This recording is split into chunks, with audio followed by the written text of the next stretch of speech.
حضرت امام حسن اور حضرت امام حسین رضی اللہ تعالی عنہما حضور سرور عالم صلی اللہ تعالی علیہ وسلم کے مقبول نواسے اور جوانان جنت کے سردار ہیں۔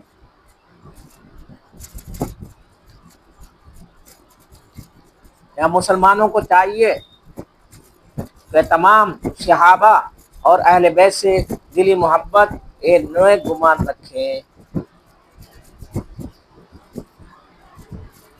ان سے بدگمانی رکھنا یا ان کی شان میں بے ادبی کرنا بہت بڑا گناہ ہے۔ اللہ و رسول کی پوری اتباع کرنے سے انسان بدرجہ ولایت کو پہنچتا ہے اور ولی کہلاتا ہے۔ ولی سے بھی ایسی خلاف عادت عجیب و غریب باتیں ظاہر ہوتی ہیں جن میں عقل حیران ہو، اس کو کرامت کہتے ہیں۔ اگر کوئی ایسی بات کسی کافر یا فاسق سے ظاہر ہو تو وہ کرامت نہیں بلکہ استدراج ہے، اس پر اعتقاد درست نہیں ہے۔ ولایت کے لیے کرامت کا ظاہر ہونا شرط نہیں، البتہ شریعت کی پابندی ضروری ہے، یعنی وہ شخص شریعت کا پابند ہو، نماز روزہ زکوٰۃ چاش شاخ تمام چیزیں پڑھتا ہو، اس پہ پابندی ہو۔ اولیاء اللہ سے محبت رکھنی اور ان کے افعال حسنہ یعنی اچھے کاموں کی پیروی کرنی باعث سعادت ہے۔ یعنی اولیاء اللہ کو سوتے یا جاگتے میں بعض راز کی باتیں معلوم ہو جاتی ہیں، ان کو کشف و الہام کہتے ہیں۔ اگر وہ بظاہر موافق شرع ہیں تو قابل قبول ہے، ورنہ نہیں۔ اولیاء اللہ اور انبیاء کو وسیلہ ٹھہرا کر بارگاہ الہی میں التجا کرنی اور دعا مانگنی جائز ہے۔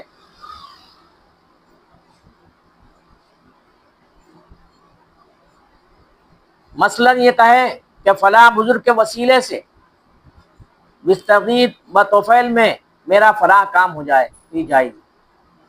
کوئی کیسا ہی اللہ کا پیارا ہو جائے لیکن کبھی کسی سے فرائض شرعی نماز روزہ حج و زکوٰۃ وغیرہ معاف نہیں ہو سکتے، نہ گناہ کی باتیں اس کے لیے جائز ہو سکتی ہیں، بلکہ جب تک ہوش و حواس درست ہیں شرع کا پابند رہنا فرض ہے۔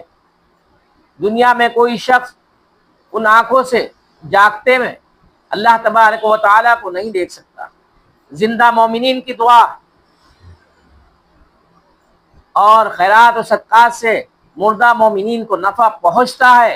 ایماندار کو ہمیشہ حسن خاتمہ کا خیال رکھنا چاہیے، کیونکہ جس حالت پر انسان کا خاتمہ ہو اسی کا اعتبار ہے اور اسی کے موافق جزا و سزا ہوگی، یعنی اس کو بدلہ ملے گا۔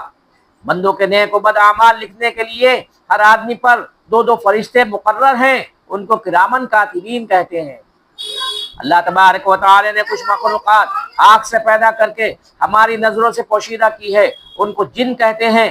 ان میں نیک و بد، کافر و مسلمان سب طرح کے ہوتے ہیں اور ان کی اولادیں بھی ہوتی ہیں۔ ان میں جو کافر ہیں ان کو شیاطین کہتے ہیں، اور اللہ تبارک و تعالی نے تمام جن و انس کو صرف اپنی عبادت کے لیے پیدا کیا ہے۔ اللہ و رسول نے دین کی تمام باتیں قرآن و حدیث میں بتائی ہیں۔ اب اس کا خلاف کوئی نئی بات دین میں نکالنی درست نہیں ہے، ایسی نئی بات کو بدعت کہتے ہیں۔ چونکہ قرآن و حدیث سے مسائل کا نکالنا ہر شخص کا کام نہیں، اس لیے اگلے بڑے عالموں نے قرآن و حدیث کو سمجھ کر ان سے مسائل نکالے ہیں۔ ان مسائل کو فقہ اور عالموں کو مجتہد کہتے ہیں۔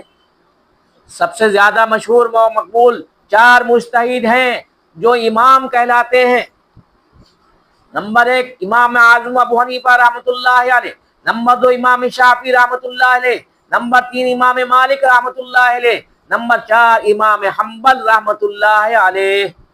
ان چاروں سے کسی ایک امام کی تقلید یعنی پیروی کرنی عام مسلمان پر لازم ہے۔ اسی طرح نفس کی درستی اور اعمال میں خلوص پیدا کر کے طریقہ اولیاء اللہ نے توفیق الہی اور اپنے دل کی خداداد روشنی سے سمجھ کر قرآن و حدیث کے موافق بیان فرمائے ہیں۔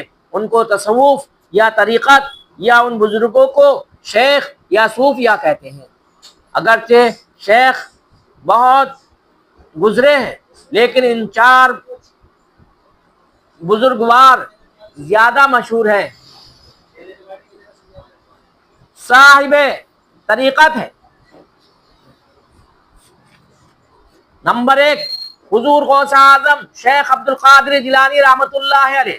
نمبر 2 شیخ المعی الدین حسن چشتی رحمۃ اللہ علیہ۔ نمبر 3 حضرت شیخ محمد بہاؤالدین نقشبندی رحمۃ اللہ علیہ۔ نمبر 4 حضرت شیخ شہاب الدین عمر سہروردی رحمۃ اللہ علیہ ہیں۔ جس امام یا شیخ سے اعتقاد ہو ان کی پیروی کر کے دوسروں کی خفیف یا حقیر سمجھنا باعث گناہ ہے۔ اللہ تبارک و تعالی ہمیں گناہوں سے بچنے کی توفیق مرحمت فرمائے اور اچھے عمل کرنے کی توفیق مرحمت فرمائے، آمین۔